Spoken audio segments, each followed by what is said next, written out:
Mesdames, Messieurs, bonsoir. Dans les titres de l'actualité ce soir sur Canal 3 Bénin, la prestation de serment des membres du Conseil de régulation des marchés publics. C'est une prescription du décret portant attribution, organisation et fonctionnement de l'autorité de régulation des marchés publics au Bénin et devant la Cour. Les 6 membres de ce conseil se sont engagés à accomplir la mission en toute transparence, impartialité et dans le respect des tests qui organisent les marchés publics au Bénin.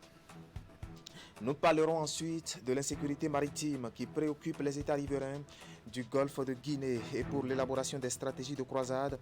Des spécialistes venus de ces pays ont suivi à Cotonou 2 semaines de formation avancée sur la plateforme Yaris, une formation financée par l'Union européenne et sanctionnée justement par des parchemins remis à la vingtaine de participants. Et puis l'Institut des artisans pour la justice et la paix au Bénin a initié un atelier de réflexion à propos des solutions devant permettre de réduire efficacement le fondamentalisme qui monte dans les pays africains. Plusieurs organisations ont été invitées à cette discussion qui a bénéficié du soutien de l'Université d'Abomey-Calavi et de la Fondation Konrad Adenauer. Voilà pour le sommaire et bienvenue à notre grande édition du soir de ce samedi 22 mai 2021. Mais avant de développer tous ces titres, parlons de cette fête identitaire des communautés Hula et Huida. Je veux parler bien sûr de la fête Novicha dont la 100e édition de l'histoire est célébrée ce week-end à Grand Popo dans le département du Mono. Quelques jours avant les manifestations, le préfet du Mono s'est rendu sur les lieux pour voir les préparatifs et avoir surtout une idée sur les dispositions prises pour la réussite de cette fête. Geoffroy Mentan. Jour J-2 pour la célébration du centenaire de la fête de Novicha. Le préfet du département du Mono sort d'une séance de travail qu'il vient d'avoir avec les organisateurs et certains directeurs départementaux. Une séance qui a permis de faire un point des préparatifs. Par rapport au constat qui est fait, nous pouvons nous dire que toutes les dispositions sont prises. Et qu'en place, tout y est pour que cette fête puisse répondre de son notoriété. Et que cette fête réellement, le centenaire de Novicha, puisse rayonner au-delà du Bénin et des frontières. Outre la séance de travail qui a eu lieu dans les locaux de l'hôtel de ville de Grand Popo, le préfet ne s'est pas fait prier pour faire le tour des différents emplacements prévus pour les manifestations. Il est ici, par exemple, à la tribune officielle, où il a pu échanger avec les acteurs des religions endogènes et le public. Et sur le terrain, chacun a pu me présenter ce qui est fait réellement. J'ai pu constater de visu que les instructions ont été exécutées. J'ai pu constater l'installation du dispositif de lavage des mains. J'ai vu des poubelles. J'ai vu les différents marquages. J'ai vu des parkings. Tout cela me réconforte. Et je pense que le niveau d'organisation est très élevé. Plus ancienne fête identitaire du Bénin, la fête de Novicha aura lieu ce dimanche 23 mai, jour de la fête de la Pentecôte, au niveau de la station balnéaire de Grand Popo. Toutes les dispositions sanitaires, sécuritaires et autres ont été donc prises par le bureau exécutif fédéral de l'association Novicha ainsi que le comité d'organisation. Ce que nous avons essayé de faire, c'est les engagements que nous avons pris auprès de l'État pour nous assurer que les conditions idoines sont respectées au niveau de la santé pour le cas du Covid-19, au niveau des plans de circulation pour la sécurité des gens, pour les parkings et aussi pour les populations. Nous avons pris toutes les dispositions. Nous, au niveau des populations, notre mot, c'est de leur dire de s'en tenir au strict respect des indications que les agents commis à cette tâche pourront leur prodiguer. Nous invitons toutes les populations qu'elles peuvent venir, que ce soit de l'intérieur, qu'elles peuvent venir à Grand Popo, célébrer cette fête, fêter cette fête dans la sérénité. Il faut souligner qu'avant cette descente sur le terrain à Grand Popo, le préfet du Mono et les membres du comité d'organisation de ce centenaire de Novicha avaient eu une séance de travail en début de semaine à Lokossa. Voilà, il faut le dire, les manifestations ont commencé depuis hier vendredi. Et en marge justement des manifestations commémoratives de ce centenaire de la fête Novicha, il a été organisé hier vendredi une journée dédiée aux religions endogènes des communautés Hula, Huila et assimilées. Et une occasion pour mettre les projecteurs sur le patrimoine culturel et cultuel des deux communautés. Nous allons retrouver ici Geoffroy Mentan. À mesure que les jours s'égrènent vers la fête de la Pentecôte 2021, jour de célébration du centenaire de la fête de Novicha, des preuves annonciatrices de cet événement se multiplient.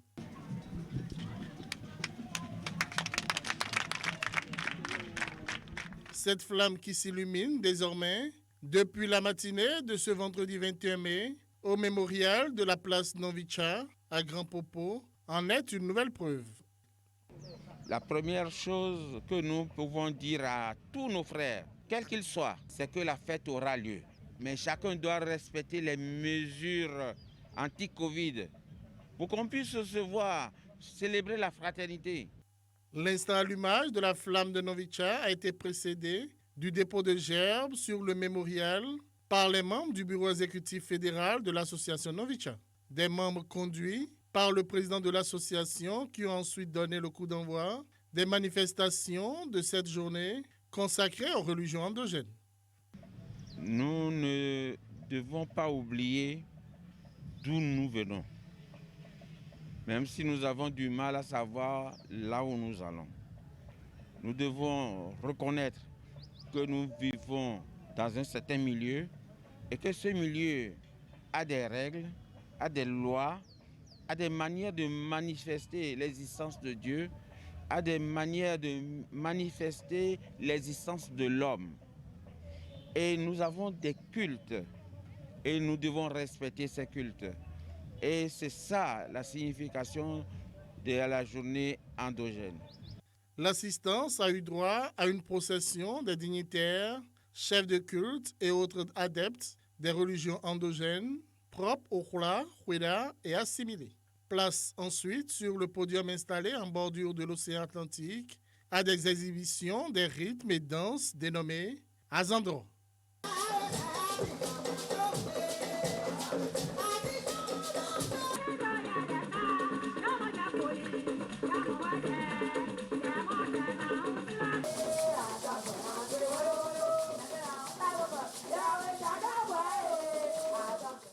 Nous avons enclenché la manifestation du Azandro qui est dans presque tous nos villages. Une manière pour nous de célébrer Dieu, de célébrer les ancêtres, de célébrer l'homme, de célébrer la fraternité. Novicha, c'est la fraternité. Ce n'est pas seulement les frères de sang, c'est les frères, quels qu'ils soient.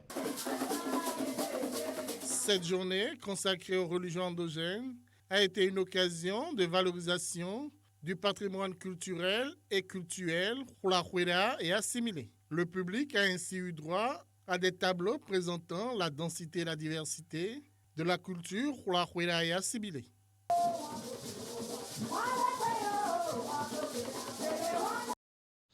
Voilà, les manifestations se poursuivent donc à Grand Popo jusqu'à demain, dimanche. On en vient maintenant à cette actualité de la cérémonie de prestation de serment des membres du Conseil de régulation des marchés publics, une prescription du décret portant attribution, organisation et fonctionnement de l'autorité de régulation des marchés publics au Bénin est observé. Et justement, hier vendredi, à la cour d'appel de Cotonou et devant la cour, les 6 membres se sont engagés à accomplir la mission en toute transparence, impartialité et dans le respect des tests qui organisent les marchés publics au Bénin. Nous allons faire le point avec Herman Anyamboussou et Elvis Tonoukwa. Je jure de remplir fidèlement ma fonction de conseiller au sein du Conseil de régulation de l'autorité de régulation des marchés publics avec honnêteté. Une cérémonie sobre mais solennelle qui constate l'entrée officielle en fonction des 6 membres du Conseil de régulation des marchés publics au Bénin. Monsieur Séraphin Agbangbata, je le jure Monsieur Togbono Ulrich Gilbert, Madame Francine Aïssi Wayne. Si leur nomination remonte au Conseil des ministres du mercredi 12 mai 2021, la présente cérémonie de prestation de serment puise sa source du décret portant attribution, organisation et fonctionnement de l'autorité de régulation des marchés publics au Bénin. Prêtez serment parce que vous avez l'obligation du secret des délibérations de votre conseil de régulation. Vous êtes donc tenu au secret professionnel pour les informations, les faits, les actes et renseignements dont vous avez connaissance dans l'exercice ou à l'occasion de l'exercice de vos fonctions. Avant la réception de leur serment, le premier président de la Cour d'appel de Cotonou a reçu les mots d'encouragement des autres professionnels judiciaires. Cette autorité est donc importante et de par sa composition, nous sommes rassurés d'avance que les récipiendaires sauront respecter leur serment. Et les réquisitions du procureur général près la Cour d'appel. Si l'histoire du Bénin a été émaillée par des dossiers qualifiés éléphants blancs, le procureur général en appelle à une veille constante de la nouvelle équipe en vue de maintenir l'heureuse dynamique en cours. De la qualité de la surveillance de la commande publique dépend la qualité des infrastructures socio-communautaires qui seront réalisées et mises à la disposition des populations. Telle une sentinelle ou perchée sur son mirador, vous devrez donc rigoureusement assurer la surveillance du secteur de la commande publique dans l'intérêt supérieur du peuple béninois. Une fois le serment reçu ce vendredi par la Cour d'appel de Cotonou, l'équipe présidée par Séraphin Agbangbata se dit bien consciente des défis à relever. Lorsque nous faisons les règlements, nous assurons aussi que le travail est bien fait. Et vous savez, avec le gouvernement de la rupture d'ailleurs, le premier responsable a dit que sous son mandat, il n'y aura jamais d'éléphant blanc. Et nous aussi, nous sommes dans la même dynamique que lui. L'engagement est pris devant la Cour, les différents autres professionnels judiciaires et les parents venus assister à l'audience solennelle. L'ARMP, c'est bien cet organe de régulation de la commande publique rattaché à la présidence de la République. Il est doté de la personnalité juridique et jouit d'une autonomie administrative et financière. Voilà un compte rendu signé Herman Anyamboussou et Elvis Tonoukouan. Sur tout un autre plan, les responsables du projet d'appui aux communes et communautés pour l'expansion des services sociaux sont en tournée dans les départements du Mono et du Koufo. Ils sont allés s'entretenir avec les collectivités locales des communes bénéficiaires du dit projet. Ils en ont profité pour visiter les infrastructures en cours de réalisation. Reportage Geoffroy Mentan et Florent Dehou. L'accueil est chaleureux et la chanson, une manière pour ses habitants de Logbo, un village de la commune de Lokossa, de souhaiter la bienvenue à cette délégation composée d'acteurs de mise en œuvre du projet Access, le projet d'appui aux communes et communautés pour l'expansion des services sociaux. Dans ce village, nous avions des ménages qui, sans tendre la main, ne pouvaient pas s'offrir un seul repas par jour. Et la composante 2 du projet Access à travers les filets sociaux, c'est à ceux-là que les interventions sont dédiées. Donc ils prennent ce qu'on appelle un transfert inconditionnel de 5 000 francs par mois. Pour le fait qu'ils sont inscrits sur la liste, le CPS va prendre la parole tout à l'heure pour dire leur effectif. Et il y a en sus, pour renforcer les revenus, il y a le transfert conditionnel. Conditionnel parce que là, il faut participer à des travaux. Le projet Access est une initiative du gouvernement du Bénin, financée par la Banque mondiale. Il vise essentiellement l'amélioration de l'accès aux services sociaux de base et aux filets sociaux, ainsi que le renforcement du système de protection sociale. Et nous remercions le projet de nous avoir offert ce joyau. Et nous sommes très contents que l'entrepreneur puisse vite finir pour que nous puissions recevoir et utiliser comme cela se doit le joyau que nous avons fait. Et nous sommes très contents ce matin que vous soyez là pour voir l'évolution des travaux. La délégation, pour le compte de sa tournée, dans les départements du Mono et du Koufo, s'est ensuite rendu à Mendeunta, toujours dans la commune de Lokossa, puis à Klossou, dans la commune de Koulekame. Ici, la communauté a bénéficié de la construction d'un complexe de cantines scolaires. Je suis très content et content de savoir que le projet ACES a mis la joie dans les cœurs de nos enfants.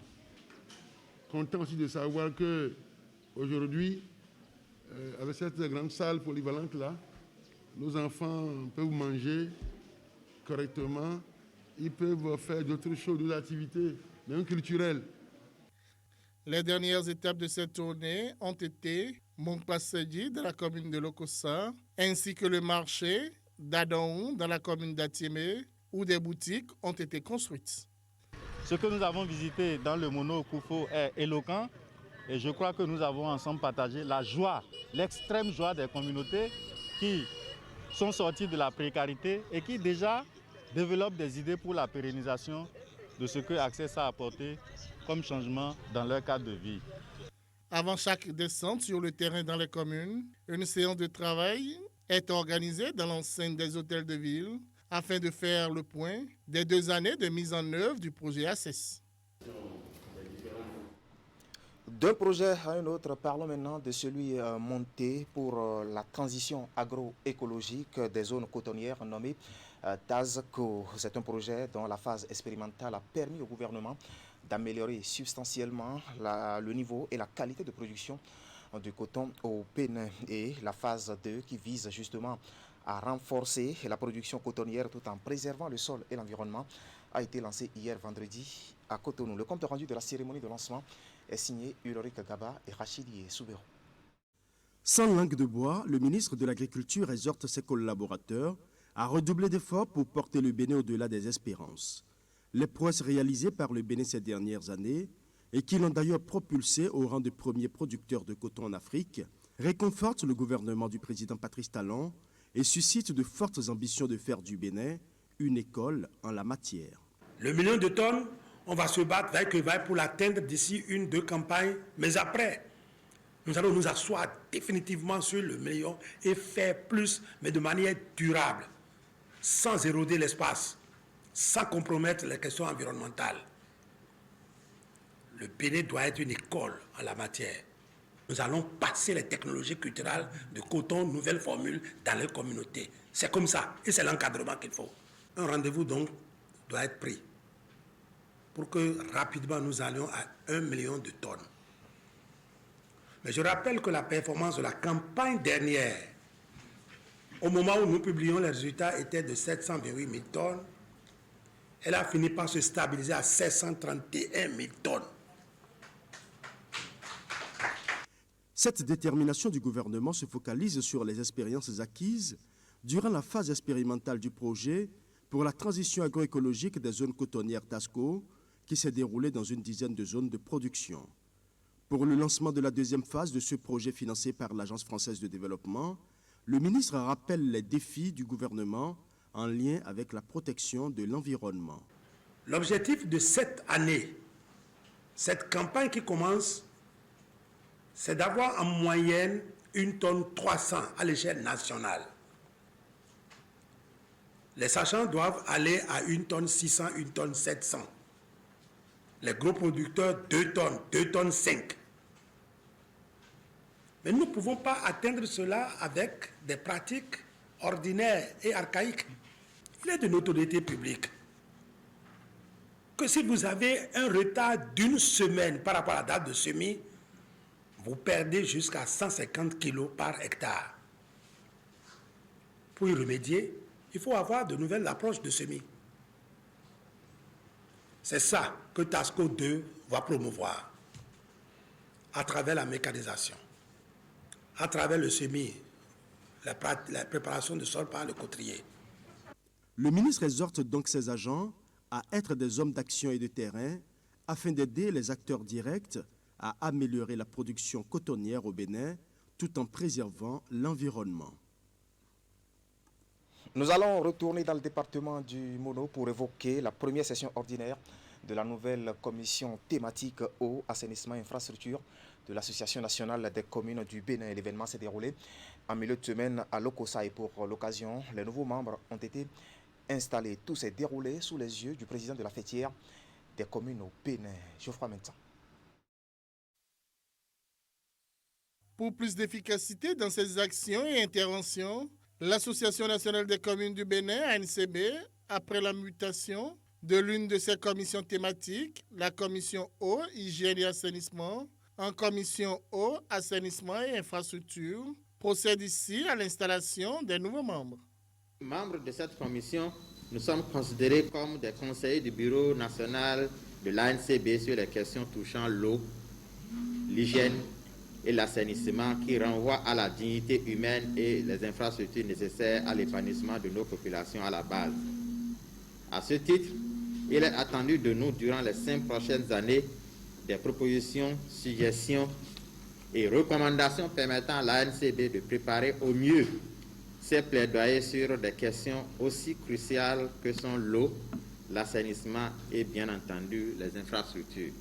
La cérémonie d'installation a eu lieu dans la matinée de ce mercredi 19 mai 2021 à Lokossa, dans le département du Mono. Les membres installés dans leurs fonctions ont ensuite tenu la première session de l'année de cette commission. Comme l'a dit tout à l'heure votre président, c'est un honneur, mais en même temps un challenge pour chacune et chacun de vous, pris individuellement et collectivement. En tant que membre d'une des 8 commissions thématiques de la NCB, vous avez un rôle important dans le dispositif de préparation des plaidoyers de notre association, mais aussi dans la mise en œuvre de ses appuis aux communes, ses membres. Statutairement, l'ANCB dispose de 3 organes, le Congrès, le Conseil national et le Bureau national. Le Bureau national compte 15 membres, donc 8 sont des secrétaires thématiques. Autour de ces thématiques sont construites des commissions qui sont des creusets de réflexion technique et stratégique, de renforcement des capacités, de proposition de solutions pragmatiques au bureau de l'ANCB pour une meilleure maîtrise d'ouvrage des communes dans les secteurs concernés. Vous comprenez donc que de la qualité et de la pertinence de vos réflexions ainsi que de vos recommandations dépend l'efficacité, je dirais même la performance des plaidoyers de l'ANCB. Il est vrai qu'au regard du profil et du parcours de chacune et de chacun de vous, je suis convaincu que vous avez les compétences requises pour bien accomplir la mission qui vous est assignée. Mais il me paraît important de vous le rappeler pour vous faire toucher du doigt combien l'attente de l'ANCB à l'égard de vos travaux est grande. De cette première session, il est attendu des membres de la commission eau, assainissement et infrastructure des propositions de modèles adéquats de gestion des déchets solides ménagers dans les communes. Le financement est assuré par l'Union européenne à travers le projet Dynamique locale. L'ANCB toujours et la phase pilote du projet Cité BJ qui arrive à terme après 3 années de mise en œuvre. Les résultats du travail abattu ont été évalués à Savalou. Cette semaine, c'était à la faveur d'un atelier qui a regroupé autour des responsables en charge de ce projet des élus des communes bénéficiaires. Voici le compte rendu de ces travaux signés Inette Elena Mousso. Invités à cet atelier, les participants sont les élus des communes engagés dans la phase pilote du projet Cité.BJ. Venus de Tofobani, Kouara, Avrankou et Boïkon, ils vont examiner et apprécier, aux côtés des responsables du projet et des membres du bureau de l'Association nationale des communes du Bénin, les résultats du dernier sondage effectué. Cette enquête fait suite à celle lancée au début du projet il y a 3 ans. En début de projet, nous avions réalisé une enquête pour dresser la situation de référence, disposer des informations nécessaires pour mieux orienter nos actions, nos interventions sur le terrain. Donc, à la fin du projet, nous sommes repartis vers les mêmes cibles, à savoir fondamentalement les jeunes, les personnes âgées, les personnes vivant avec un handicap et toutes les catégories socio-professionnelles, à savoir les artisans, les fonctionnaires, les agriculteurs, les commerçants.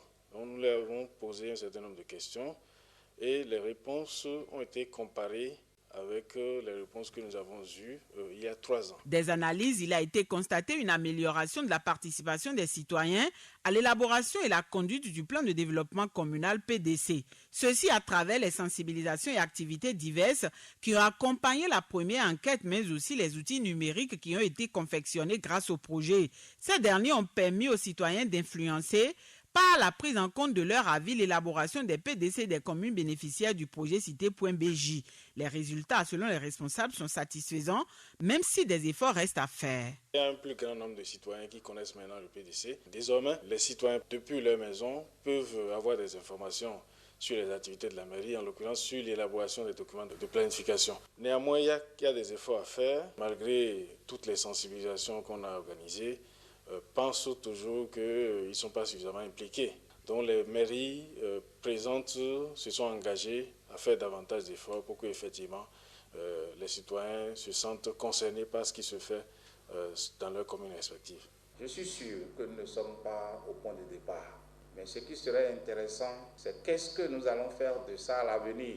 Comment nous allons travailler pour permettre non seulement à nos communes de pérenniser les acquis, mais aussi de permettre aux autres communes de s'en approprier. Porté par l'Association nationale des communes du Bénin, le projet Cité.BJ est financé par l'Agence française de développement AFD et le Centre international de développement et de recherche CIDR.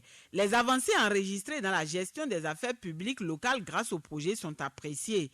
Déjà, l'ANCB pense non seulement à la capitalisation des acquis, mais aussi à leur dissémination dans les autres communes du pays. Compte rendu signé Imet Hélène Amosso. Direction le département du Mono encore et place à la conférence administrative départementale. Les assises, c'était mercredi dernier à l'Okosa. Au menu des échanges, 3 points dont les préparatifs des différents examens nationaux. Les participants ont aussi suivi une communication sur le projet de boostage de la culture béninoise à partir de la base. Geoffroy Mensan pour le point.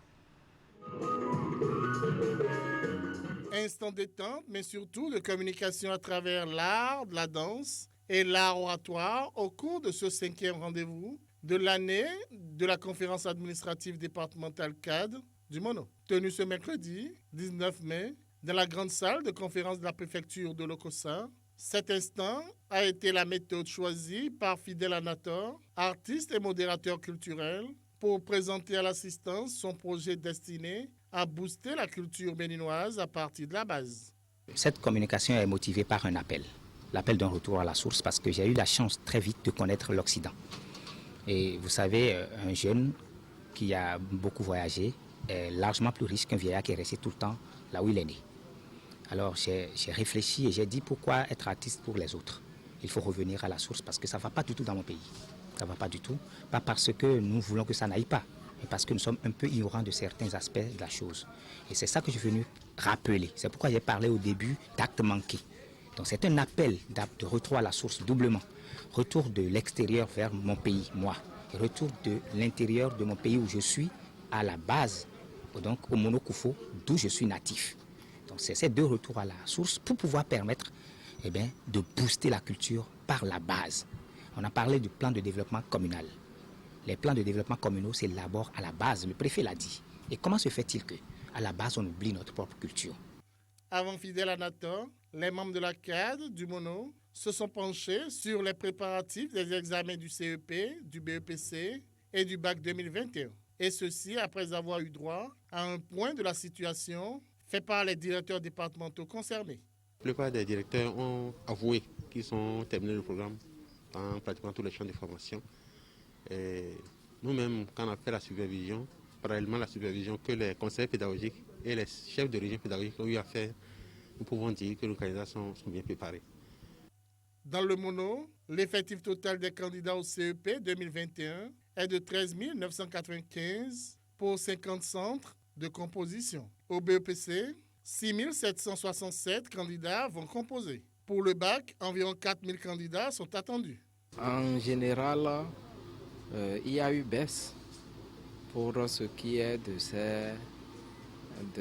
ces effectifs devant concourir les jours à venir. Mais cette baisse s'explique à partir du moment où l'année dernière, le taux de réussite dans le département du Mono était assez important. Il reste à dire que les parents doivent également jouer leur rôle. Ils doivent accompagner les élèves pour ces derniers jours, pour ces quelques semaines qui restent. Et je suis sûr, s'ils arrivent à le faire, nous aurons encore de bons résultats. Durant cette session de la CAD, une communication sur les innovations alimentaires à base des graines de souchet a été présentée. Autre volet de l'actualité, l'insécurité maritime qui préoccupe les pays du Golfe de Guinée. Et pour l'élaboration des stratégies de croisade, eh bien, les spécialistes de ces pays ont suivi à Cotonou 2 semaines de formation avancée sur la plateforme Yaris, une formation financée par l'Union européenne et sanctionnée par des parchemins remis à la vingtaine de stagiaires. Mais que retenir de la plateforme Yaris? La réponse, c'est à travers ce reportage signé Akimo Seni et Mofid Sabo. 2 semaines pour outiller la vingtaine de stagiaires de la Marine nationale. Des parchemins pour matérialiser la fin de formation et place ensuite aux témoignages et professions d'intention pour repréciser la justesse, les tenants et aboutissants de la formation avancée sur la plateforme du système Yaris. Développé en partenariat entre le projet européen Gogin et les responsables de l'architecture de Yaoundé, avec le soutien de l'Union européenne, elle a pour objectif de permettre au personnel des centres d'utiliser Yaris dans un contexte opérationnel. Elle permettra à nos guetteurs sémaphoriques non seulement d'être les yeux des autorités en mer, mais aussi de coordonner les opérations en situation de crise. Yaris est un système destiné au partage de l'information maritime et à la gestion des activités opérationnelles conduites dans un espace maritime qui s'étend du Cap-Vert à l'Angola. Yaris est une plateforme sécurisée, développée en partenariat et pour les responsables de l'architecture de Yaoundé dans le cadre du projet Gogin, projet soutenu par l'Union européenne et mis en œuvre par Expertise France. Ce sont 19 pays disposant d'un littoral qui sont parties prenantes de cette union des compétences des administrations intervenant en mer. C'est donc à juste titre que la délégation de l'Union européenne, toute fierté affichée, accompagne le rendez-vous de Cotonou. L'Union européenne et ses États membres, particulièrement la France, ainsi que les autres partenaires, ont été aux côtés des pays de la région pour mieux combattre le crime organisé et d'améliorer la sécurité maritime. Nous sommes fiers d'être votre partenaire. L'architecture de Yaoundé a été durant ces 2 semaines de cocktails de théorie et de pratiques passées au peigne fin par les formateurs et les stagiaires. En tant que formateur, j'ai particulièrement apprécié le professionnalisme et l'enthousiasme des stagiaires, en tout cas des opérateurs des différents centres installés au Bénin, dont le background comme guetteur sémaphorique a particulièrement contribué à la connaissance de ce logiciel en si peu de temps.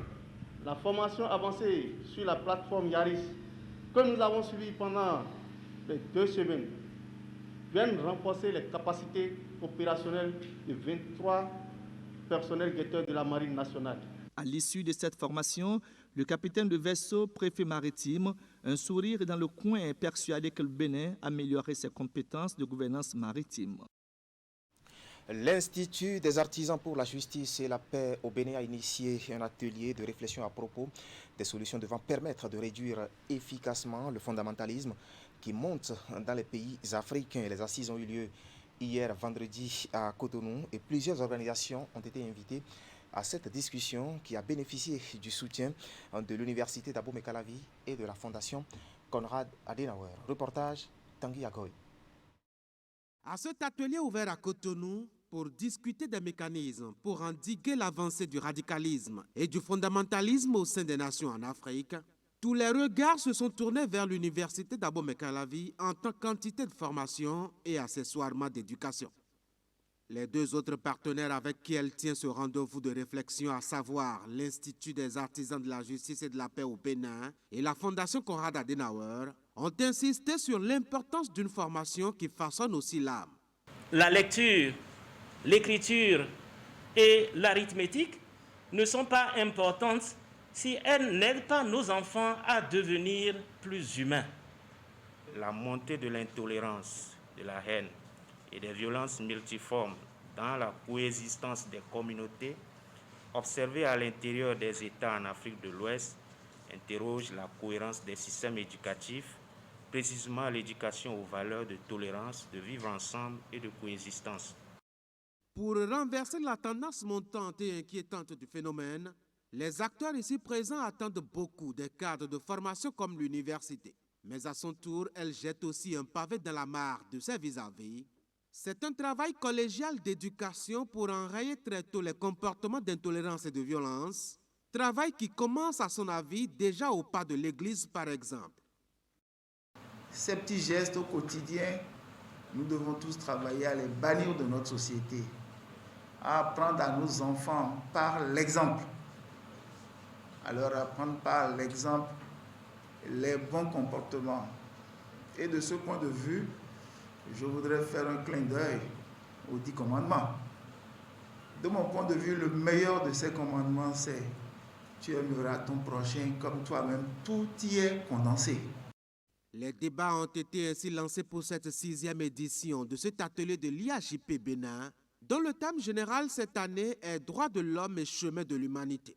Pour mieux en parler, les organisateurs l'ont circonscrit à la rationalité promue à l'université face aux défis de l'endoctrinement et du fondamentalisme.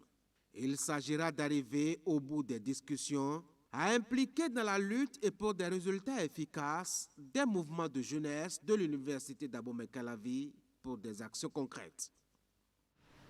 Sur tout un autre plan, Cœur international Bénin-Togo et la société de développement du coton Sodeco offre du confort aux apprenants de l'école primaire publique de Dansiro dans la commune de Djougou. Ces deux partenaires ont réfectionné un module de 3 salles de classe plus bureaux et magasins tout en les équipant, s'il vous plaît. Et l'infrastructure a été inaugurée cette semaine. Le point avec Alassane Harouna et Abdou Raouf Yahaya. Il y a quelques mois, ces apprenants de l'école primaire publique de Dansiro dans la commune de Djougou suivaient les cours dans des conditions précaires, exposés aux intempéries de tout genre. Prenant la mesure de la situation, Cœur international Bénin-Togo, en collaboration avec la société de développement du coton Sodeco, a décidé de réfectionner ce module de 3 classes entièrement équipé de tables-bancs plus bureaux et magasins.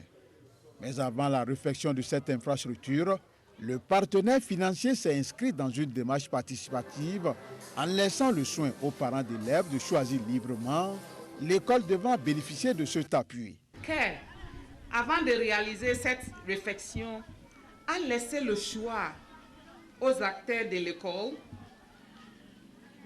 c'est-à-dire les parents d'élèves et les directeurs des écoles de l'arrondissement, de faire le choix de l'école devant bénéficier de cet appui. Vous comprenez alors que c'est de façon participative que le choix a été porté sur le corps de Dansiro.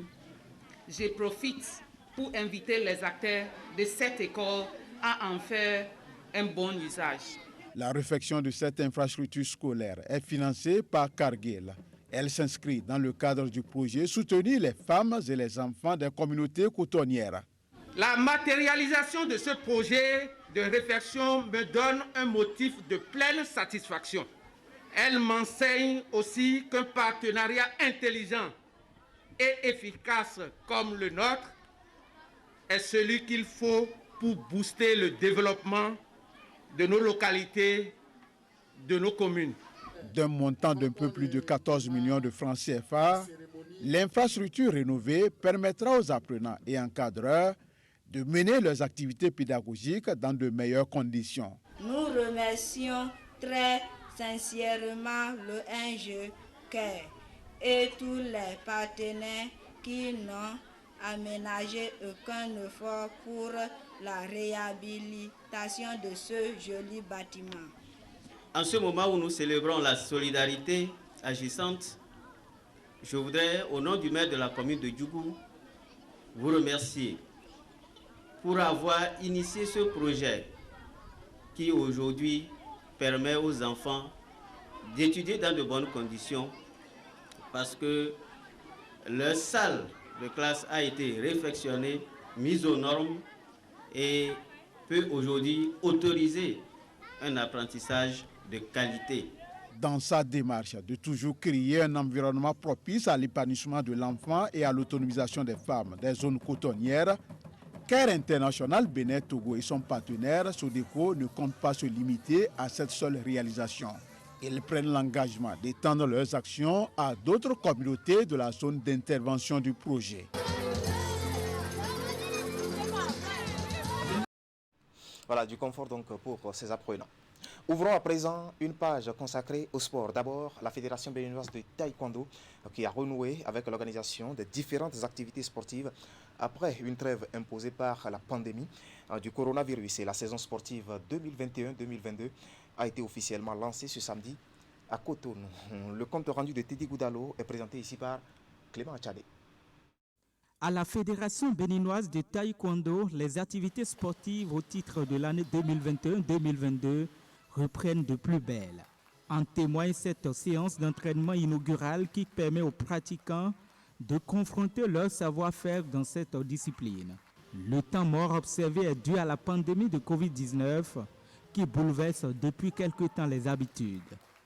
Nous sommes très heureux de renouer avec la cérémonie officielle que nous avions déjà pris l'habitude de faire et qui marque évidemment la reprise des activités. Nous avons été surpris l'année dernière par une pandémie et en dépit de notre bonne volonté de dynamiser le taekwondo béninois, nous avons dû suspendre à contre-cœur et à notre corps défendant les activités. La suspension des activités aura donc duré une année entière pour éviter les éventuelles contaminations liées au coronavirus. Une pause qui a permis aux responsables de la Fédération béninoise de taekwondo de repartir sur de nouvelles bases afin de dynamiser la discipline au service du développement de la nation. D'où cette séance de communication axée sur le changement de la mentalité qui doit caractériser les acteurs. Nous n'avons aucun doute des perspectives heureuses que nous aurons à sceller en termes de partenariat avec leurs prestigieuses structures. Encore une fois, bienvenue ici chez vous. C'est le moment pour Victorien Kouglenou d'appeler tous les membres de la fédération à une veille rigoureuse et au respect sans faille des gestes barrières contre la Covid-19.